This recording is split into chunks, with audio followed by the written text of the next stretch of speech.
Oui. Apocalypse. C'est vraiment Apocalypse l'apocalypse financière, c'est clair. alors d'ailleurs, c'est un très bon titre, parce que l'apocalypse financière, figurez-vous que Excellent. c'est le titre du New York Times, l'apocalypse financière pour 2012. Le New York Times me copie.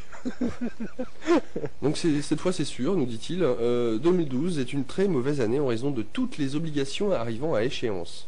Lorsque les Mayas ont prédit la fin du monde pour 2012, si l'on en croit Hollywood en tout cas, ils n'ont pas inclus les junk bonds, obligations pourries, au nombre des périls qui menaceraient la planète. Pourtant, 2012 est également le début d'une période triennale au cours de laquelle plus de 700 milliards de dollars, 524 milliards d'euros, de dettes à haut rendement et à haut risque arriveront à échéance, mettant ainsi, redoutent certains, une pression terrible sur les marchés du crédit. Comme l'État fédéral américain devra régler une énorme facture au même moment, les entreprises risquent d'avoir du mal à obtenir de nouveaux prêts, ce qui déclencherait une vague de défauts de paiement et de faillites en cascade. Et ça, c'était le Courrier international qui l'a repris et qui a titré l'apocalypse financière pour 2012. C'est drôle. Comme quoi. Maintenant, et quand je disais au début de cette émission que là ça a commencé, ben voilà.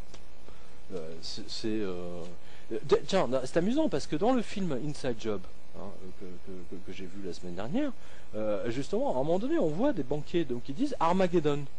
Armageddon, hein, parce que pour les Américains, Armageddon c'est l'apocalypse, c'est le terme qu'ils utilisent le plus souvent pour l'apocalypse. Parce qu'ils sont très marqués par le côté évangélique de la chose. Hein, donc on voit que vraiment on est dedans quoi.